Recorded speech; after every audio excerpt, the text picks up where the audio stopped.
الحمد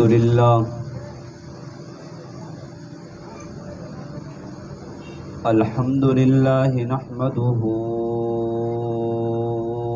ونستعينه ونستغفره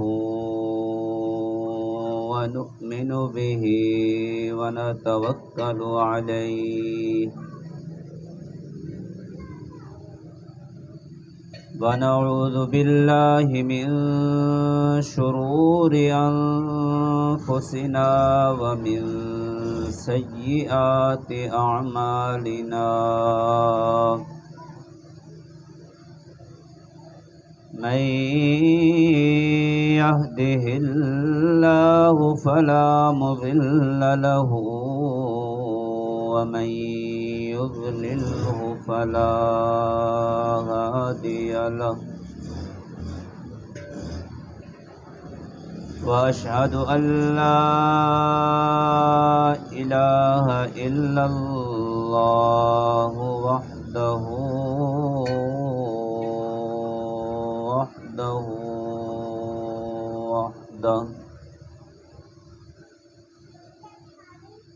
لا شريك له ولا نظير له ولا وزير له ولا مشير له ولا ضد له ولا ممد له ولا مدد له وصل على سيد الرسل وخاتم الأنبياء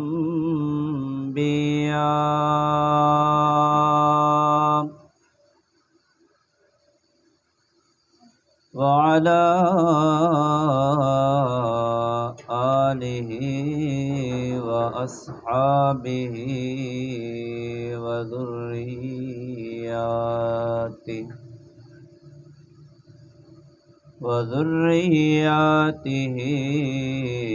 أجمعين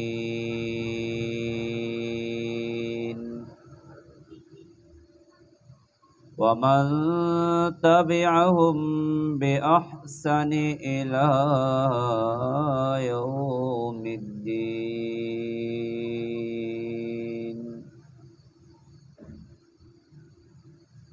أما بعد فأعوذ بالله من الشيطان الرجيم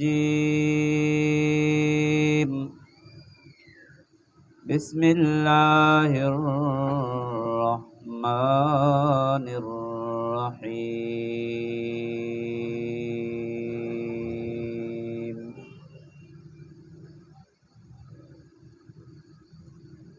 رب ارحمهما كما ربياني صغيرا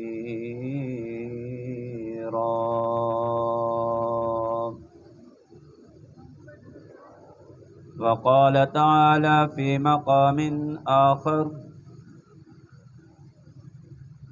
ولا تقل لهما أف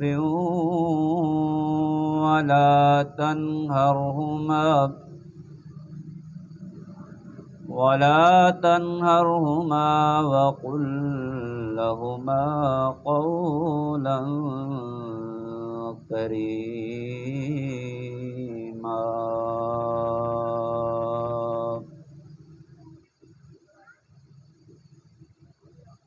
صدق الله وصدق رسوله النبي الكريم ونحن على ذلك لمن الشاهدين والشاكرين والحمد لله رب العالمين.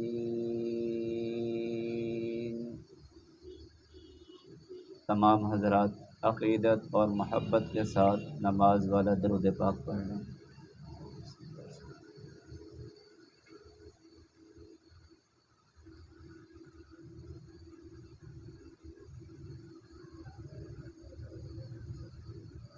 اگر آپ حضرات کو گرمی نہ لگے تو یہ پنکھا بند کروا دو،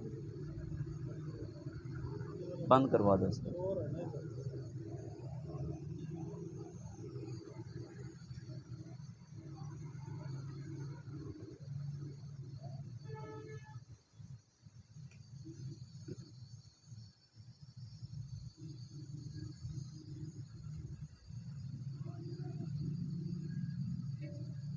اللہ تبارک و تعالی نے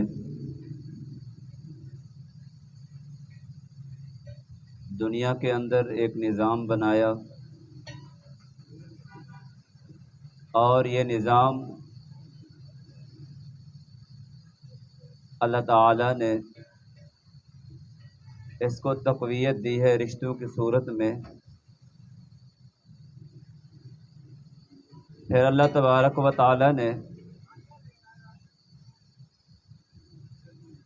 ان رشتوں کے اندر محبت ڈال دی، اور رشتوں کے اندر سب سے جو عزیز رشتہ ہے، جو انسان کے قریب تر رشتہ ہے، وہ ماں کا رشتہ ہے۔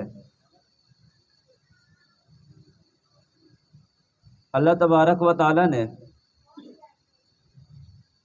قرآن کریم کے اندر ام القریٰ بستی کا تذکرہ کیا، وہاں بھی ماں کا لفظ استعمال فرمایا، اور جو سورہ فاتحہ جو ہے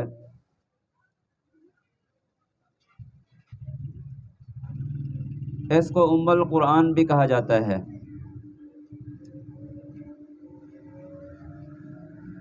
یہ جو ام القرآن ہے، ماں کا معنی ہے جڑ، اور آپ دیکھتے ہیں مکان ہے تو وہ اپنی بنیادوں پہ کھڑا ہوتا ہے، درخت ہے وہ اپنی جڑوں پہ کھڑا ہوتا ہے۔ اسی طرح اللہ تبارک و تعالی نے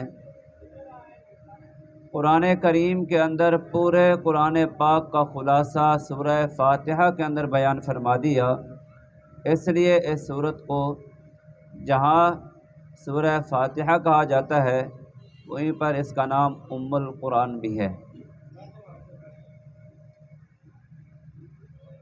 تو یہ جو ماں کا یہ بڑا عظیم رشتہ ہے،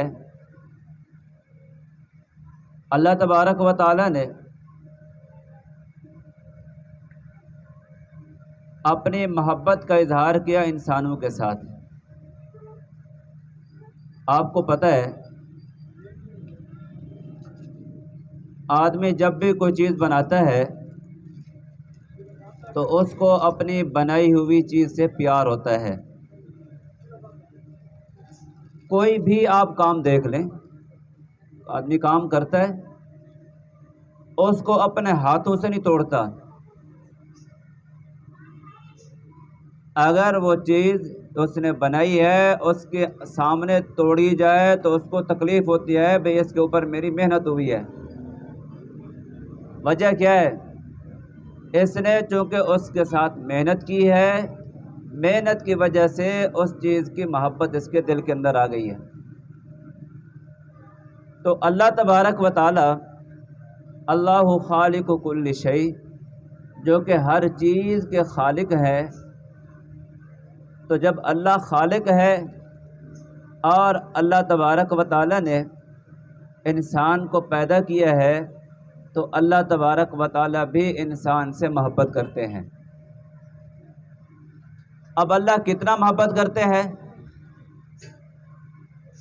اب ایک تھا اللہ تعالیٰ ویسا بیان فرما دیتے، اللہ تبارک و تعالی نے مثال دے کر سمجھایا ہے کہ میں کتنا محبت کرتا ہوں۔ اللہ تبارک و تعالی نے فرمایا کہ دیکھو، ایک ماں جتنا اپنی اولاد سے محبت کرتی ہے، فرمایا کہ میں رب ان 70 ماؤں کو ایک طرف سب کو جمع کر دو، ان 70 ماؤں کی جتنا محبت بنتی ہے اتنا میں ایک انسان سے محبت کرتا ہوں۔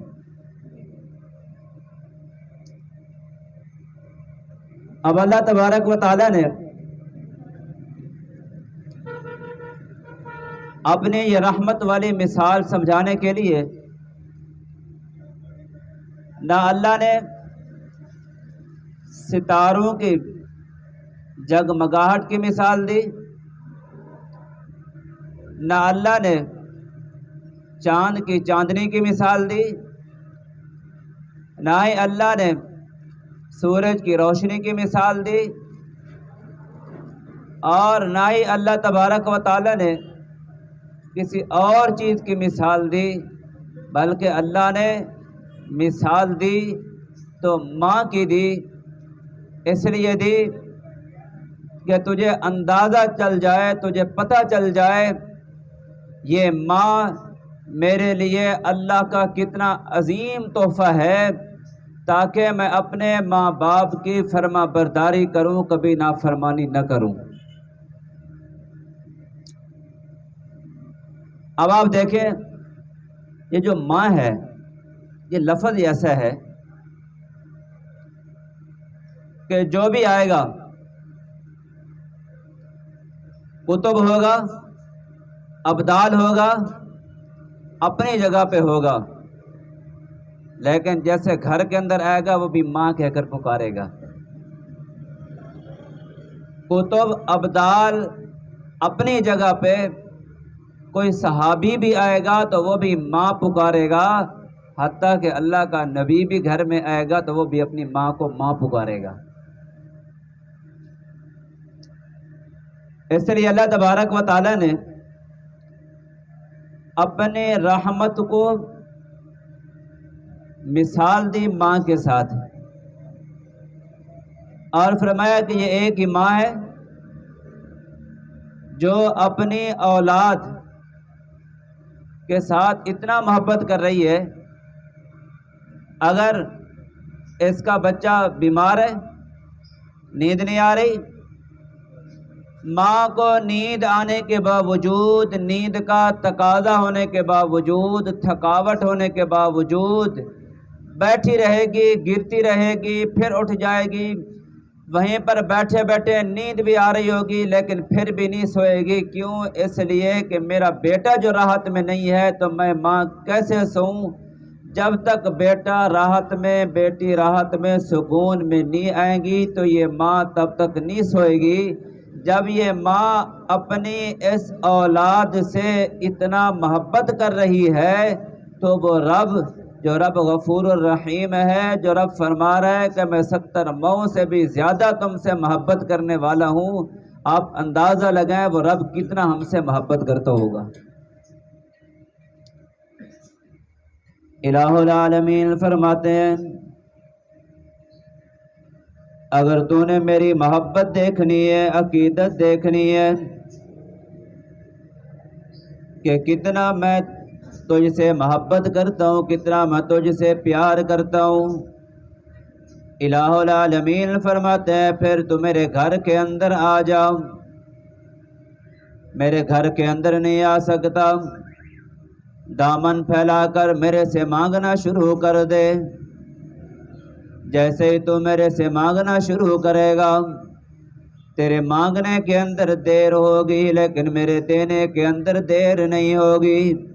اس لیے کہ اگر تو کسی دنیا دار کے آگے جائے گا، کسی کے پاس جا کر کے تو ہاتھ پھیلائے گا، اس سے مانگنے کے لیے جائے گا، وہ تجھے ایک مرتبہ دے دے گا محبت کی بنیاد پر، دوسری مرتبہ جائے گا تجھے دے دے گا رشتہ داری کی بنیاد پر، پھر تیسری مرتبہ جائے گا کسی تعلق کی بنیاد پر دے دے گا، اگر چوتھی مرتبہ چلا جائے گا کتنا ہی بڑا سخی کیوں نہ ہو اپنا چہرہ موڑ لے گا، اس کے چہرے کے تیور بدل جائیں گے۔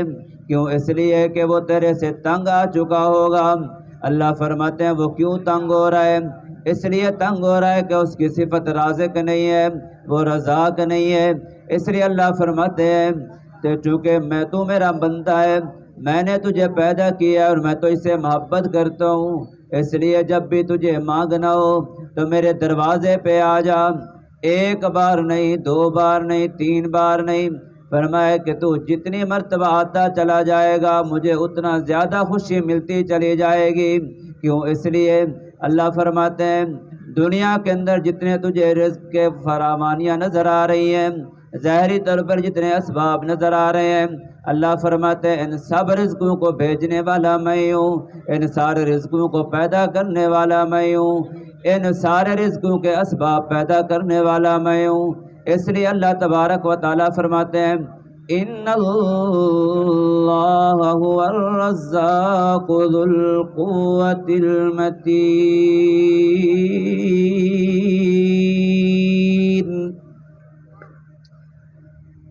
اللہ فرماتے ہیں میں تمہارا رازق ہوں، میں تمہارا رازق ہوں، میرے سے مانگا کرو۔ آپ دیکھیں موازنہ ہو رہا ہے، ماں کی محبت دیکھیں، بھوکی ہے، خود بھی پیٹ میں کچھ نہیں ہے، اولاد بھوکی ہے، کچھ آ جائے گا اولاد کو کھلا دے گی اور خود دیکھنے پہ گزارا کر لے گی۔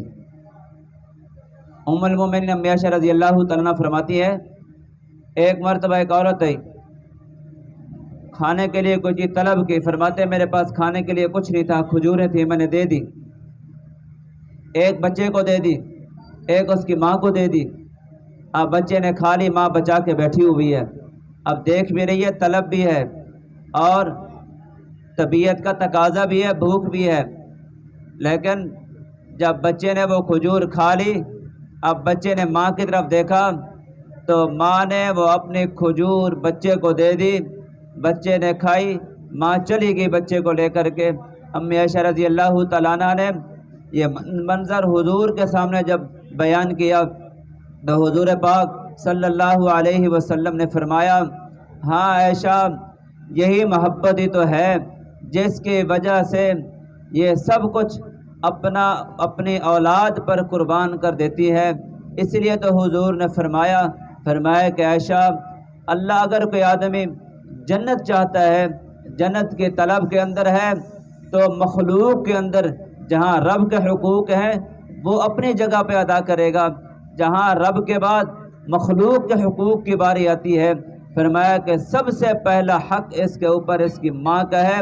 اس لیے فرمایا کہ اگر یہ ماں کی فرما برداری کر کے آئے گا، باپ کی فرما برداری کر کے آئے گا، تو فرمایا کہ اگر یہ جنت کا طلبگار ہے، ماں کے قدموں کے نیچے اللہ نے جنت رکھی ہے، مطلب اس کا یہ ہے اپنے آپ کو ایسے ماں کے سامنے بچھا دے جس طرح زمین بچھی ہوئی ہے، جس بات کا ماں حکم کرتی چلی جائے یہ فوراً کرتا چلا جائے، البتہ وہ کام شریعت کے خلاف نہ ہو۔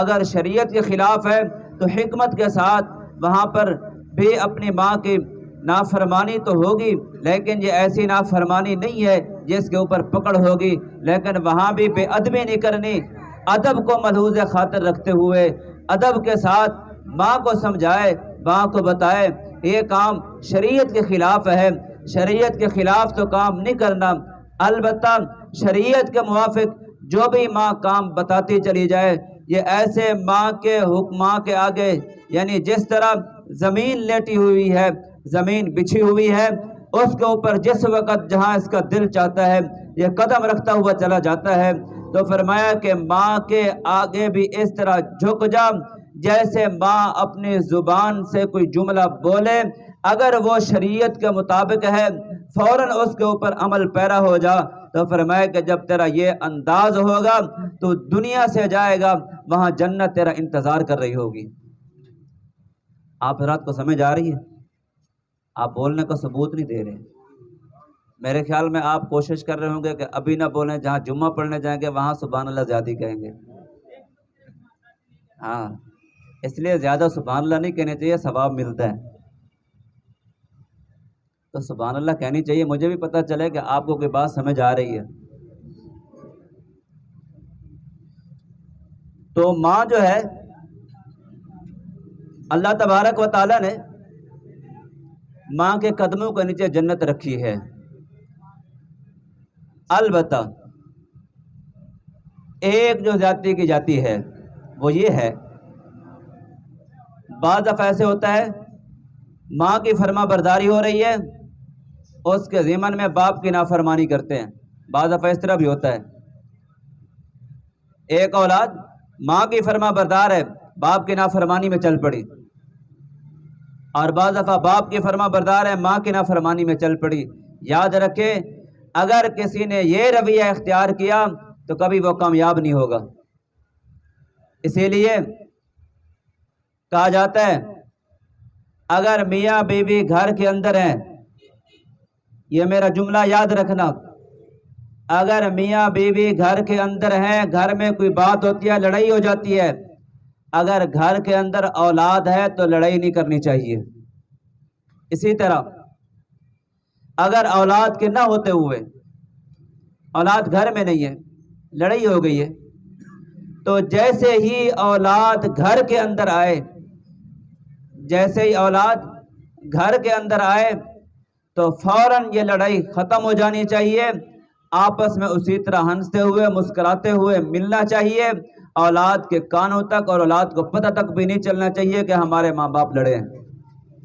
اگر معاملہ اسی طرح رکھا تو یاد رکھیں یہ نقصان دہ ہے اولاد کے لیے۔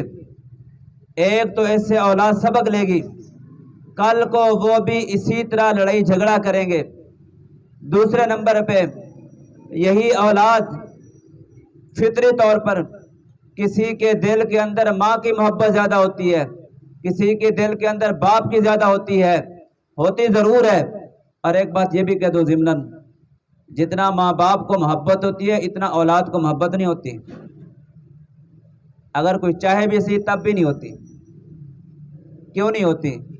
اس لیے یہ جو محبت ہے یہ اوپر سے نیچے آئی ہے، نیچے سے اوپر نہیں گئی۔ آدم علیہ السلام کے ماں باپ تو نہیں تھے نا، انہوں نے محبت کتنا اپنے اولاد سے، وہی محبت آئی ہے نا نیچے، اس لیے اوپر نہیں گئی۔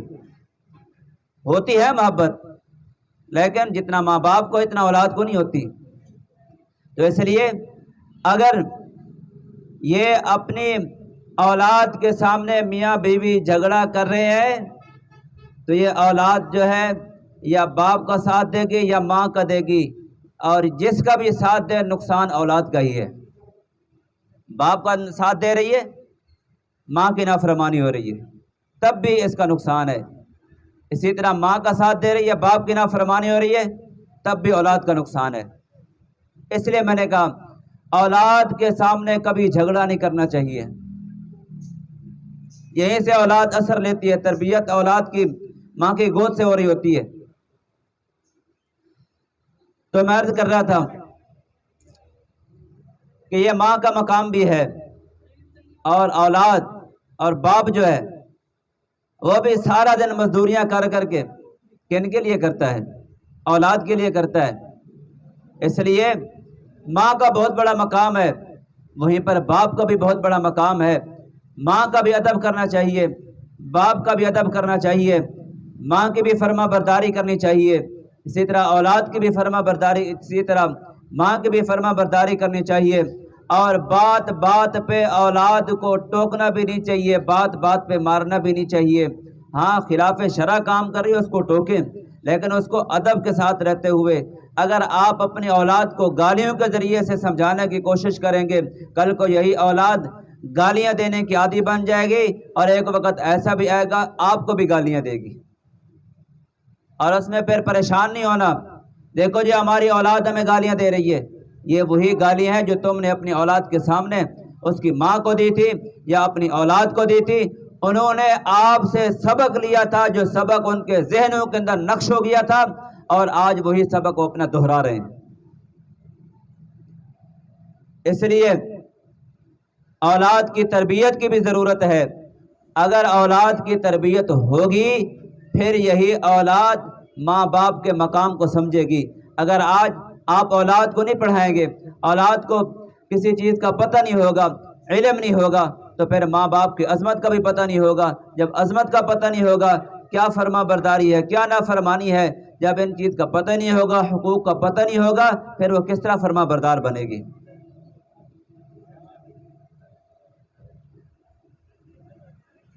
حضرت جریج رحمۃ اللہ تعالی علیہ اپنے عبادت خانے کے اندر کھڑے ہیں، جھوپڑی بنا رکھی ہے، عبادت کر رہے ہیں، رب کی عبادت کے اندر مصروف ہیں۔ اب رب کے سامنے سجدے ہو رہے ہیں، تلاوتیں ہو رہی ہیں۔ ادھر گھر سے ماں نے آواز دی، یا جریج۔ جریج کے کانوں تک آواز پہنچی، لیکن عبادت کے اندر مصروف تھے۔ دل میں آیا کہ نماز مکمل کر لوں، مکمل کرنے کے بعد پھر چلا جاؤں گا۔ 2-3 مرتبہ ماں نے پکارا، جب یہ نہیں گئے تو ماں نے ایک جملہ کہا، یہ جریج آپ تو چھوٹے سے تھے، آج آپ بڑے بن گئے ہو، بڑے عبادت گزار بن گئے ہو۔ تو فرمایا کہ میں تجھے بلا رہی ہوں، تو آ نہیں رہا، اللہ تجھے کسی زانیہ عورت کا منہ دکھائے۔ حضرت جریج رحمۃ اللہ تعالی علیہ نماز مکمل کر لی۔ مکمل کرنے کے بعد کچھ زمانہ گزر گیا۔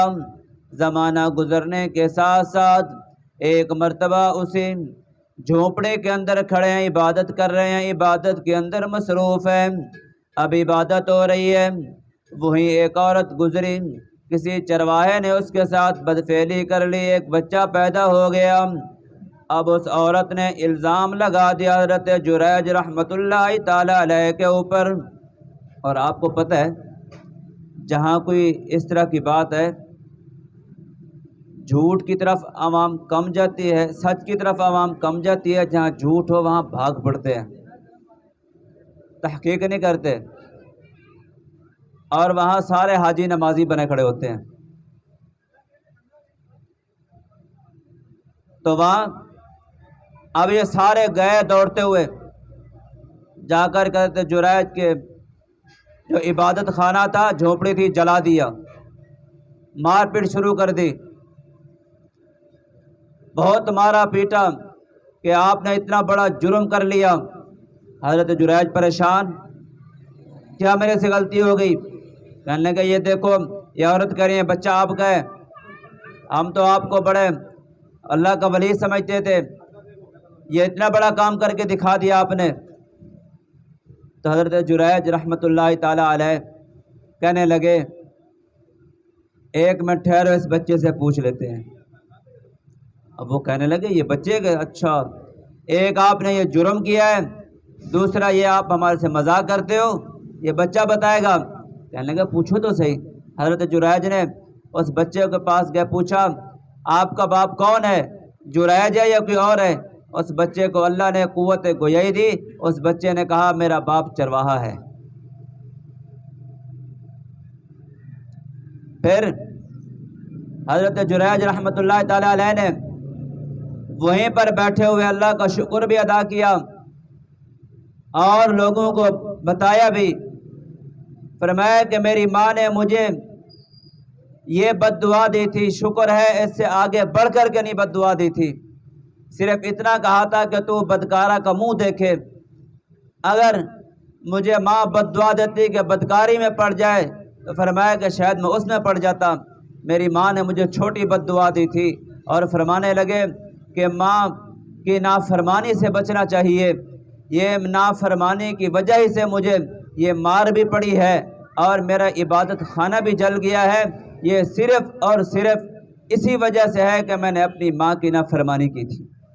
اور یہ مسئلہ بھی یاد رکھیں، جب آدمی نفل عبادت پڑھ رہا ہو، نفل پڑھ رہا ہے، اگر ماں بلاتی ہے تو نفل کو چھوڑ کر وہیں پہ نماز توڑ دے، نفل دوبارہ پڑھ لے گا، پہلے ماں کی بات سنے جا کر، باپ کی بات سنے جا کر کے۔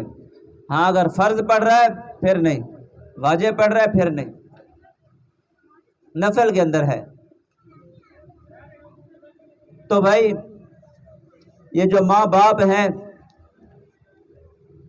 یہ بڑے عظیم اللہ کی طرف سے نعمتیں ہیں۔ اللہ تبارک و تعالیٰ فرماتے ہیں کہ اگر یہ آپ کے ماں باپ بڑھاپے کی طرف پہنچ جائیں، بڑھاپے کو پہنچ جائیں، تو فرمایا کہ پھر ان کے ساتھ وہ رویہ اختیار کر جو انہوں نے تیرے ساتھ بچپن میں اختیار کیا تھا۔ الہ العالمین فرماتے ہیں رب ارحمہما کما ربیانی صغیرا۔ قرآن سمجھ آیا؟ آ رہا ہے؟ ایک تو اسپیکر کی آواز کم ہے، دوسرا آپ حضرات ماشاءاللہ میرے خیال میں سمجھ نہیں آ رہی ہے آپ کو، آ رہی ہے نا؟ ہاں چلو کوئی نہیں، بعض دفعہ ایسا بھی ہوتا ہے آدمی سر ہلانے سے کام چلا لیتا ہے۔ تو الہ العالمین فرماتے ہیں رب ارحمہما کما ربیانی صغیرا، جس طرح تو بچپن کے اندر تھا بڑا، اور تیرے بچپن کے اندر جس طرح تیری ماں تیرا باپ تیری خدمت کر رہے تھے، اگر تو کوئی کام کہتا تھا فوراً کر دیتے تھے، اور اگر تو کسی کام کے متعلق پوچھتا تجھے بار بار بتاتے بھی صحیح، سمجھاتے بھی صحیح، اور تجھے چلا بھی رہے ہیں، انگلی پکڑ کر کے چلا رہے ہیں۔ اگر تو کوئی باتیں کر رہا ہے، تیری باتوں کو بڑے غور سے سن رہے ہیں، اپنے دوستوں کے اندر بیان بھی کر رہے ہیں کہ میرا بچہ آج یوں بول رہا تھا، مجھے یوں کہہ رہا تھا، بڑے فخری انداز میں کہہ رہے ہوتے ہیں، محبت کا اظہار کر رہے ہوتے ہیں۔ فرمایا کہ جب تیرے ماں باپ بڑھاپے کو پہنچ جائیں، اور بڑھاپے کی وجہ سے اگر ان کے اندر بچپنا آ جائے، ان کے اندر ایسی باتیں آ جائیں، اگر ان کے اندر بچپنا آ جائے، بات کو بار بار دہرانا شروع کر دیں، اور اپنے صرف بڑھاپے کی وجہ سے، تو اللہ فرماتا ہے ناراض مت ہوا کر، غصہ مت کیا کر، یاد رکھا کر اپنی چھوٹی اولاد کو دیکھ کر کے جس طرح تو ان سے محبت کر رہا ہے، اسی طرح تیرے ماں باپ نے تیرے سے اتنا محبت کی تھی۔ اس لیے اللہ فرماتے ہیں رب ارحمہما کما ربیانی صغیرا۔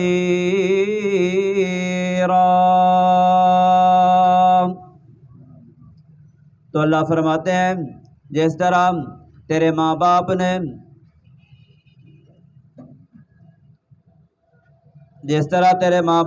تجھے بچپن کے اندر محبت کی تھی، تجھے پالا تھا، آج تو بھی اسی طرح، یہ اصل میں اندر سے نا لوہے کے ذرات آ رہے ہیں، تو اس لیے اللہ فرماتے ہیں تو اپنی اولاد سے، اپنے ماں باپ سے اس طرح محبت کر جس طرح انہوں نے بچپن کے اندر تیرے ساتھ محبت کی تھی۔ دوسری جگہ پہ الہ العالمین فرماتے ہیں وَلَا تَقُلْ لَهُمَا أُفٍّ وَلَا تَنْهَرْهُمَا وَقُلْ لَهُمَا قَوْلًا كَرِيمًا۔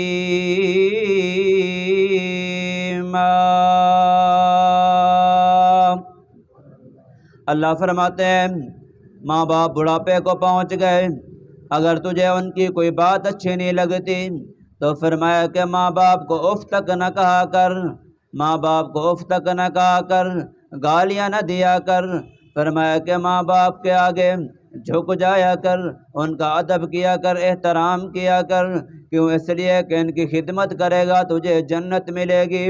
کتنا جنت ملے گی، کتنا ثواب ملے گا۔ حضور علیہ السلام فرماتے ہیں، فرمایا کہ اگر کوئی آدمی اپنے ماں باپ کے چہرے کی طرف محبت کی نگاہ سے دیکھتا ہے تو اللہ تبارک و تعالیٰ اس کو ایک مقبول حج اور 2 مقبول عمروں کا ثواب عطا فرما دیتے ہیں۔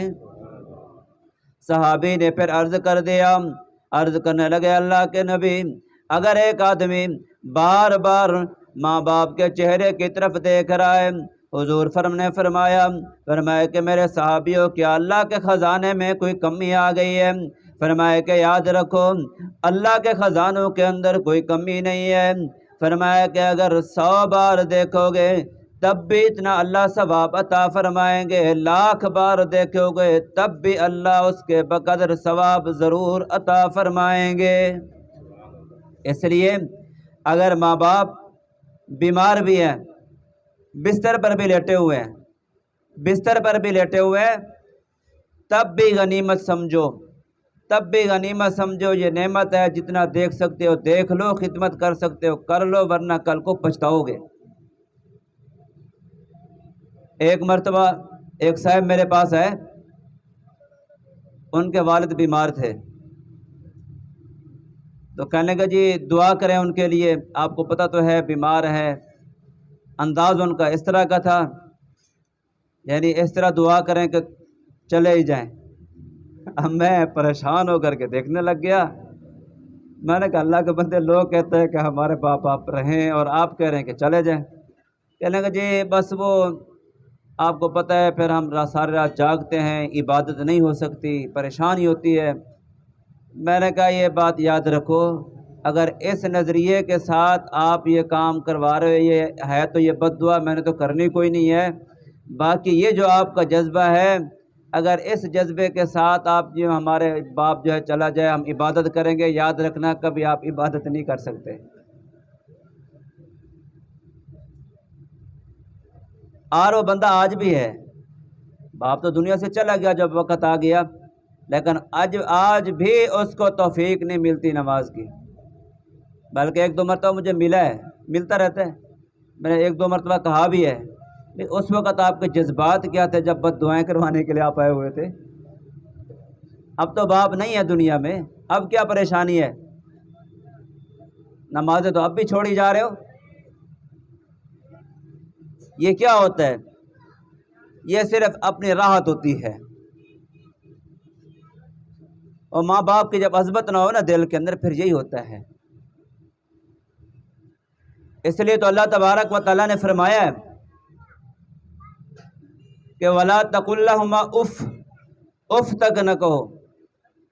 اف کا جو مطلب بیان کیا گیا ہے وہ یہ ہے، ہر ایسی بات چاہے وہ تمہارے منہ سے نکلے یا فعل تمہارے ہاتھ کریں، جن کی وجہ سے ماں باپ کو تکلیف ہو، پریشانی ہو، نہ ایسا کام کرو، نہ ایسا جملہ زبان سے بولو۔ یہ ہے اف۔ یہ چونکہ یہ دو جملے میں نے اس لیے کہے، ہر علاقے کے اندر اس کا مطلب مختلف ہوتا ہے، یعنی ایسی بات جو ماں باپ کو ناگوار گزرے، ایسا کام جو ماں باپ کو ناگوار گزرے، اس سے منع کیا گیا کہ اس سے رک جاؤ۔ وَلَا تَقُلْ لَهُمَا اف وَلَا تَنْهَرْهُمَا، جھڑکا بھی مت کرو۔ بڑھاپا ہو جاتا ہے، بڑھاپے کی وجہ سے ذہن بعض دفعہ کام کرنا چھوڑ دیتا ہے۔ اب ایک بات کو بار بار دہرا رہے ہیں۔ بعض دفعہ کیا ہوتا ہے، گھر میں بیٹھے ہیں تو جی دیکھو جی یہ بابا تو ہمیں تنگی کرتا رہتا ہے، کھانستا رہتا ہے، تکلیف بار بار بولی جا رہا ہے، بولی جا رہا ہے، بولی جا رہا ہے۔ جب اس طرح کا معاملہ ہو جائے تو اللہ تبارک و تعالی نے پہلے ہی فرما دیا، فرمایا کہ آج اگر وہ بول رہا ہے تو پہلے تو تم بھی تو بولتے تھے، انہوں نے بھی تو برداشت کیا تھا۔ وَلَا تَنْهَرْهُمَا، جھڑکا مت کرو۔ اس لیے حضور پاک صلی اللہ علیہ وسلم نے فرمایا ایک زمانہ آئے گا، اولادیں باپ کو ماریں گی، ماں کو ماریں گی، نافرمان ہو جائیں گی۔ آج وہی دور ہے، گزرے ہیں اسی دور سے۔ ایسے بدبخت آج بھی ہیں جو ماں باپ کو مارتے ہیں، جو نافرمانیوں کے اندر گزرتے چلے جا رہے ہیں۔ کوئی ادب نہیں، کوئی پتہ نہیں ہے کہ میری ماں ہے، میرا باپ ہے، یہ بات کرنے کی ہے، نہیں کرنے کی، کوئی ادب نہیں۔ وجہ کیا ہے؟ دین سے دوری ہے بھائی، آخرت کی فکر نہیں ہے۔ جب آخرت کی فکر ہوگی پھر ماں باپ کا ادب بھی دل میں آئے گا، پھر دین پر چلنا بھی دل کے اندر آئے گا، تب پھر یہ آدمی فکر کرے گا اور کوشش کرے گا کہ میرا کوئی بھی کام خلاف شرع نہ ہو۔ وہب ابن منبہ ایک روایت بیان کرتے ہیں، یہ ادھر پھیر دو، میں نے خود کہا ہے نہیں، تو ایک روایت بیان کی، مشہور واقعہ آپ کو سنا ہوا ہے۔ حضرت موسیٰ علیہ السلام کے زمانے میں ایک آدمی تھا، آوارگی کے اندر زندگی گزر رہی تھی، سارے علاقے والے، بستی والے پریشان ہو گئے کہ یہ اللہ کی نافرمانی میں چل رہا ہے، ہمیں تو چونکہ اس لیے پتہ نہیں چلتا نا، ہم سارے جو ایک جیسے چل رہے ہیں، ایسے ہوتا ہے نا۔ آپ دیکھ لیں یہاں کوئی جلسہ ہو جائے، جلوس ہو جائے، وہ جو سیاسی ہوتے ہیں، یا کوئی اور کوئی میلہ لگا ہوا کچھ ہو، تو آپ کو کتنا عوام نظر آئے گی. رات رات بیٹھنا پڑے بیٹھ جائیں گے. اور مسجدوں میں جا کر کے دیکھیں کیا کریں جی، آنکھیں نہیں کھلتی، نیندیں نہیں پوری ہوتی. جب قبر میں سوئے گا پھر پتہ چلے گا کہ نیند پوری ہوتی تھی کہ نہیں ہوتی تھی. میں آ رہا ہوں اس طرف. اب بستی والوں نے باہر نکال دیا، کہیں اس نافرمان کی وجہ سے ہمارے اوپر اللہ کا عذاب نہ آ جائے. اب جب یہ باہر اس کو نکال دیا جنگل کے اندر، سردی کا موسم تھا، وہاں اس کو اپنے اکیلے پن کا جب پتہ چلا اور وہاں اس نے دیکھا میرے ساتھ کوئی نہیں ہے، ادھر سردی بھی ہے، اس نے وہیں پہ اللہ کی طرف لو لگا لیا. یہ باتیں کرتا رہا، وہیں پر اس کا انتقال ہو گیا. صاحب ذرا بیمار ہوا، کوئی پوچھنے والا تھا نہیں. جب انتقال ہو گیا تو اوحی اللہ موسیٰ، اللہ تبارک و تعالیٰ نے موسیٰ علیہ السلام کے اوپر وحی بھیجی. فرمایا کہ موسیٰ اس جنگل کے اندر چلے جاؤ، میرے ولیوں میں سے ایک ولی، میرے نیک بندوں میں سے ایک نیک بندہ پڑا ہوا ہے، جاؤ اس کے غسل کا بھی انتظام کرو، کفن کا بھی انتظام کرو، دفن کا بھی انتظام کرو. اور ساتھ فرمایا یہ بھی اعلان کر دو بستی کے اندر، جو جو آدمی اس کے جنازے میں شریک ہوگا میں ان سب کی مغفرت کر دوں گا. موسیٰ علیہ السلام نے اعلان فرما دیا. ساری بستی والے دوڑتے ہوئے گئے. اب جیسے وہاں پہنچتے ہیں، جا کر کے دیکھتے ہیں تو ہر ایک آدمی دوسرے کے چہرے کی طرف دیکھ رہا ہے. موسیٰ علیہ السلام سے عرض کرنے لگے ھذا الفاسق، یہ تو فاسق آدمی تھا، یہ تو وہی ہے جس کو ہم نے گھر سے نکال دیا تھا، یہ کیسے نیک بن گیا.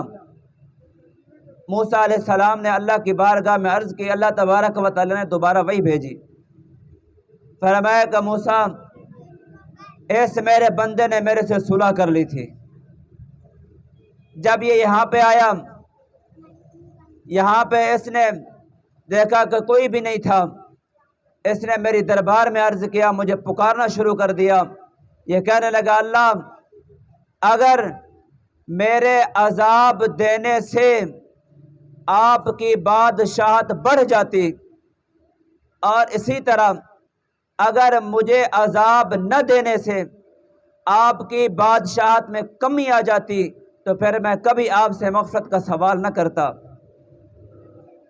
مجھے پتہ ہے میرے معاف کرنے سے آپ کی بادشاہت میں کوئی کمی نہیں آئے گی، عذاب دینے سے بڑھے گی نہیں، اتنا بڑی ہوئی ہے، اس کے بڑھنے کی گنجائش ہی کوئی نہیں ہے، اس کی کوئی حد ہی نہیں ہے. ایسے اللہ میں آپ سے مغفرت کا طلبگار ہوں. اللہ اور ساتھ ہی اس بندے نے کہا اللہ تو غفور الرحیم بھی ہے اور میں تیرے سے رحمت کا طلبگار بھی ہوں. اللہ نے فرمایا موسیٰ جب ایک بندہ میرے سے اس انداز میں آ کر کے معافی مانگ رہا ہے، مغفرت کا طلبگار ہے، کیا میں اس کی مغفرت نہ کروں؟ اس لیے اللہ نے فرمایا کہ جو جو اس میں شریک ہوں گے معاف کر دوں گا. تو آپ دیکھیں کیسے انہوں نے اللہ کے سامنے توبہ کی ہے. آج ہمیں بھی ضرورت اسی چیز کی ہے کہ ہمیں موت سے پہلے موت کی فکر کرنی چاہیے،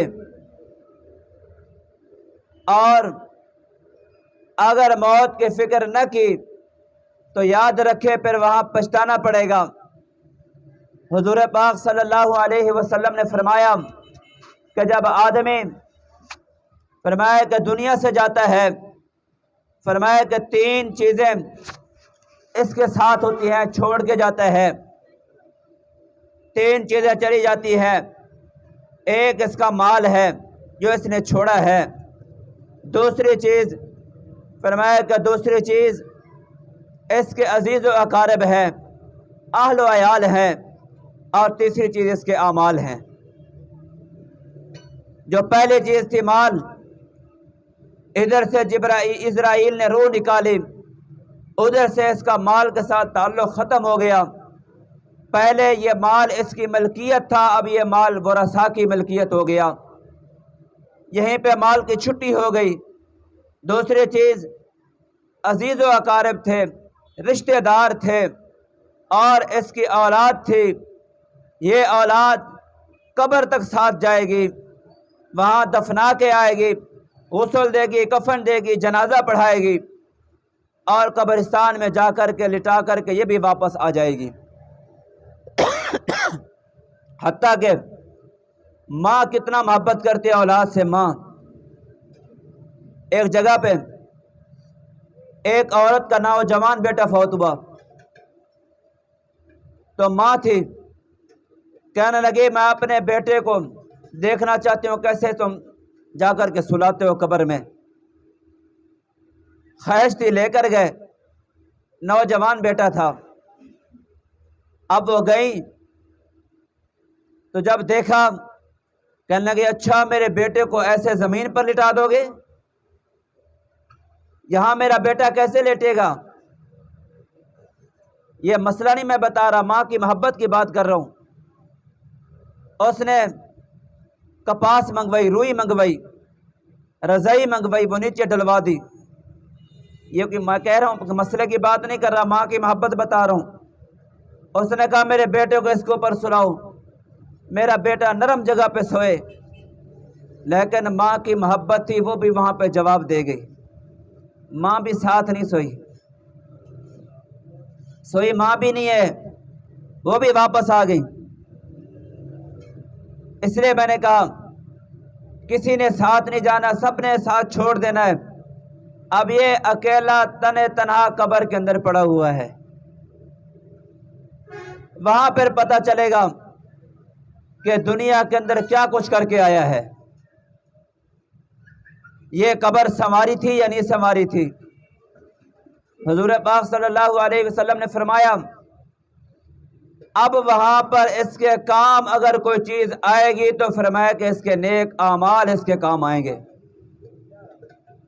جہاں پر اس کے عزیز و اقارب رشتہ دار اس کو چھوڑ کے آ رہے ہیں، کوئی بھی اس کے ساتھ نہیں ہے، وہیں پر اگر یہ قرآن پڑھا ہوا تھا، قرآن کی تلاوت کر رہا تھا، تو سورہ ملک وہیں پر پہنچ جائے گی، اور صورتیں پہنچ جائیں گی، قرآن پہنچ جائے گا، نماز پہنچ جائے گی، روزہ پہنچ جائے گا، صدقات پہنچ جائیں گے، یہ ساری عبادتیں وہیں پر پہنچ جائے گی۔ جیسے فرشتے وہاں پر سوال و جواب کے لیے آئیں گے، تو آگے سے یہ اس کے نیک اعمال بندے کے درمیان اور فرشتوں کے درمیان حائل ہو جائیں گے، یہ سوال و جواب نہیں کرنے دیں گے۔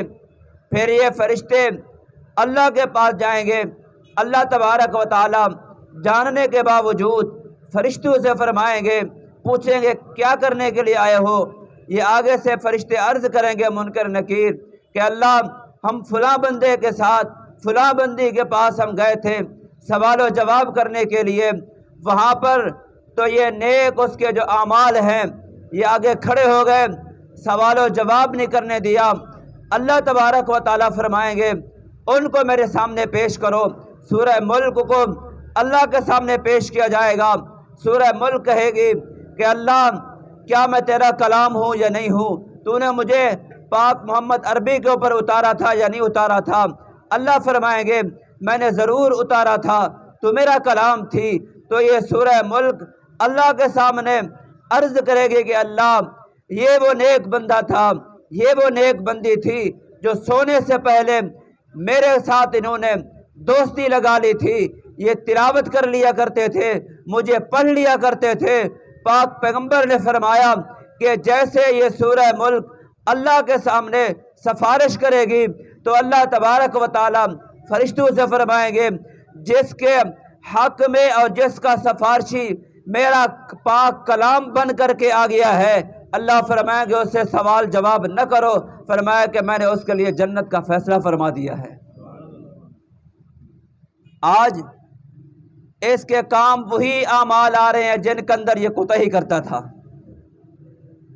یاد رکھے بھئی دنیا کے اندر اپنی فکر انسان کو خود کرنی چاہیے۔ آج ہم اپنی اولاد کی فکر تو کرتے ہیں لیکن اپنی فکر نہیں کرتے، یہ نہیں سوچتے کہ مرنے کے بعد کیا ہوگا۔ آج اولاد کے لیے بعض دفعہ ہم حرام جائز ناجائز کے اندر فرق نہیں کرتے، بعض دفعہ جھوٹ بھی بول دیتے ہیں، بعض دفعہ دین کے خلاف بھی کر دیتے ہیں، اس لیے جی کیا کریں، اولاد کا پیٹ پالنا ہے۔ یاد رکھیں آج آپ 3-4 کے لیے 5-6 کے لیے زبان سے جھوٹ بول رہا ہے، صرف مال زیادہ کمانے کے لیے کہ میرا گھر چل جائے۔ آج تو 5-6 کے لیے جھوٹ بولے جا رہا ہے، کل تو نے اکیلے نے جواب دینا ہے۔ جب تو نے وہاں پہ جواب دینا ہے، یہ تیرے اہل و عیال، یہ تیرے عزیز و اقارب، یہ وہاں تیرے ساتھ نہیں ہوں گے، بلکہ وہاں پر تو اکیلا پڑا ہوگا، تجھے اکیلے نے جواب دینا ہوگا۔ اس لیے میں کہتا ہوں جب شام کو سونے لگے، سونے سے پہلے تھوڑی دیر کے لیے پورے دن کا نظارہ اپنی آنکھوں میں لے کر کے آیا کریں، خیالات میں لے کر کے آیا کریں کہ آج کا دن میرا کیسا گزرا ہے۔ پھر اگر ہو سکے، اگر ہمت بن سکے، اگر اپنے اندر اتنا جذبہ پیدا ہو سکے، ہونا بھی چاہیے۔ حکیم الامت مولانا اشرف علی تھانوی رحمت اللہ تعالی علیہ فرماتے ہیں کہ ہر آدمی کو چاہیے کہ اس کو رات کے وقت سونے سے پہلے مذاکرہ، اس کو موت کا جو ہے خیال رکھ کر کے سوچنا چاہیے تھوڑی دیر۔